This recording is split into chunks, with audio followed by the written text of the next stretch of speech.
திமுக காங்கிரஸ் பேச்சுவார்த்தையில் இழுபறிக்கு ப. சிதம்பரம் காரணமா? திமுக மேலிடம் ஆவேசம்.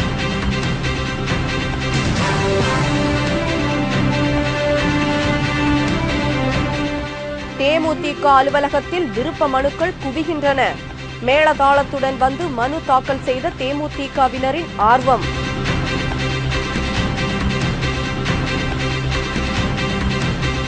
பொறியியல் கல்லூரியில் சேர மே 16ஆம் தேதி மனுக்கள் விநியோகம். அண்ணா பல்கலைக்கழகம் அறிவிப்பு.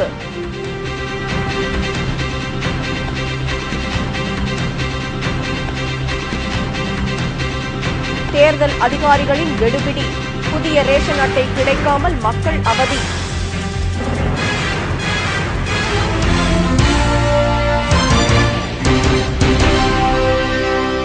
வணக்கம். விரிவான செய்திகள்.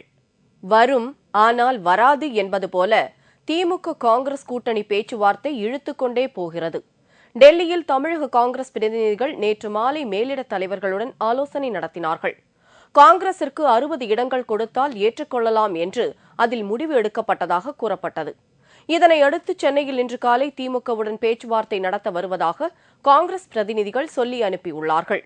காலையிலேயே குளித்து தங்களை தயார்படுத்திக் கொண்டு திமுக அணியினர் அண்ணா அறிவாலயத்தில் தயாராக இருந்தார்கள். ஆனால் சொல்லியபடி காங்கிரஸ் பிரதிநிதிகள் வரவில்லை. இதனால் திமுகவினர் நொந்து போனார்கள். எல்லாவற்றிற்கும் காரணம் இந்த சிதம்பரம்தான் என்று மத்திய உள்துறை அமைச்சர் ப. சிதம்பரத்தை திமுக குற்றம் சாட்டியது. இன்று மதியம் வரை காங்கிரஸ் அணியினர் திமுகவுடன் பேச்சு நடத்த வரவில்லை என்பது குறிப்பிடத்தக்கது. தேசிய முற்போக்கு திராவிடக் கழகத்தின் சார்பில் தேர்தலில் போட்டியிட விருப்ப மனு தாக்கல் செய்ய இன்று 3வது நாளாக கூட்டம் அலைமோதியது. சென்னை கோயம்பேட்டில் உள்ள தேமுதிக அலுவலகத்திற்கு இன்று காலையிலிருந்த ஏராளமான தொண்டர்கள் கார்களிலும் வேன்களிலும் கட்சிக் கொடிகளை கட்டி வந்து இருந்தனர். தேர்தலில் போட்டியிட ஆர்வம் கொண்ட பலர் மேளதாளத்துடன் பட்டாசுகளை வெடித்துக் கொண்டு தேமுதிக அலுவலகத்தில் விருப்ப மனு தாக்கல் செய்தார்கள்.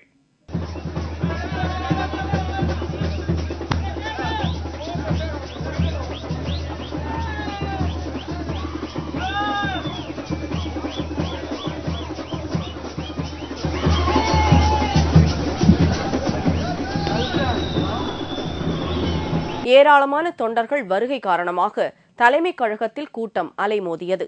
இதனால் கோயம்பேடு பகுதியில் போக்குவரத்து ஸ்தம்பித்தது. விருப்ப மனுக்களை பெறுவதற்கு தலைமைக் கழகத்தில் 7 கவுண்டர்கள் திறக்கப்பட்டுள்ளன. 7 கவுண்டர்களிலும் நீண்ட வரிசை காணப்பட்டது. பலர் தேமுதிக நிறுவன தலைவர் கேப்டன் விஜயகாந்த் பெயரிலும் விருப்ப மனு தாக்கல் செய்தார்கள். ஆண்களுக்கு பெண்கள் சளைத்தவர்கள் அல்ல என்பதை உறுதிப்படுத்தும் வகையில் ஏராளமான மகளிரும் தேமுதிக அலுவலகத்தில் விருப்ப மனு தாக்கல் செய்தனர். தேமுதிக தலைமைக் கழகம் விழாக்கோலம் பூண்டு மாநாடு நடைபெறுவது போல் காட்சியளிக்கிறது.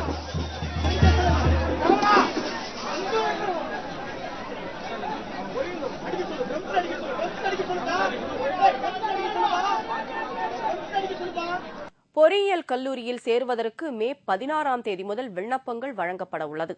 தமிழ்நாட்டில் அரசு மற்றும் தனியார் சுயநிதி கல்லூரிகள் மொத்தம் 478 உள்ளன. அவற்றில் 1,80,000 மாணவர்கள் கவுன்சிலிங் முறையில் சேர்க்கப்படுகிறார்கள். இதற்கான விண்ணப்ப படிவங்கள் மே 16ஆம் தேதி முதல் வழங்கப்பட உள்ளது. இந்த விண்ணப்ப படிவங்கள் தமிழ்நாட்டில் உள்ள அனைத்து அரசு பொறியியல் கல்லூரிகளிலும் கிடைக்கும். அத்துடன் சில வங்கிகள் மூலமாகவும் மனுக்களை பெற்றுக் கொள்ளலாம். மனுக்கள் பெற மே 31ஆம் தேதி கடைசி தேதி என்று அறிவிக்கப்பட்டுள்ளது. தமிழகம், கேரளா உள்ளிட்ட 5 மாநிலங்களின் சட்டசபை தேர்தலை ஒட்டி நாடாளுமன்ற பட்ஜெட் கூட்டத்தொடர் முன்கூட்டியே முடிப்பது குறித்து மத்திய அமைச்சர் பிரணாப் முகர்ஜி தலைமையில் இன்று ஆலோசனை நடைபெறவுள்ளது. வரும் ஏப்ரல் 13ஆம் தேதி தேர்தல் நடைபெறும் என்று அறிவிக்கப்பட்டதை அடுத்து இடதுசாரி, திமுக, அதிமுக, திரிணாமுல் காங்கிரஸ் கட்சியைச் சேர்ந்த நிர்வாகிகள் பட்ஜெட் கூட்டத்தொடரின் கால அளவை குறைக்க வேண்டும் என்று கோரிக்கை விடுத்துள்ளனர். ஏற்கனவே திட்டமிட்டபடி பட்ஜெட் கூட்டத்தொடர் இந்த மாதம் 16ஆம் தேதியுடனும் 2வது கட்ட கூட்டம் ஏப்ரல் 4 முதல் 21ஆம் தேதி வரையும் நடைபெறுவதாக இருந்தது. இந்நிலையில் தற்போது உள்ள சூழலில் பட்ஜெட் கூட்டத்தொடர் இந்த மாதம் 25ஆம் தேதியுடன் முடிவடையும் என்றே எதிர்பார்க்கப்படுகிறது. இது தொடர்பாக நாடாளுமன்ற விவகாரத்திற்கான அமைச்சரவை குழு நிதி அமைச்சர் பிரணாப் முகர்ஜி தலைமையில் இன்று கூடி பட்ஜெட் கூட்டத்தொடரை குறைப்பது தொடர்பாக ஆலோசனை நடத்தவுள்ளது.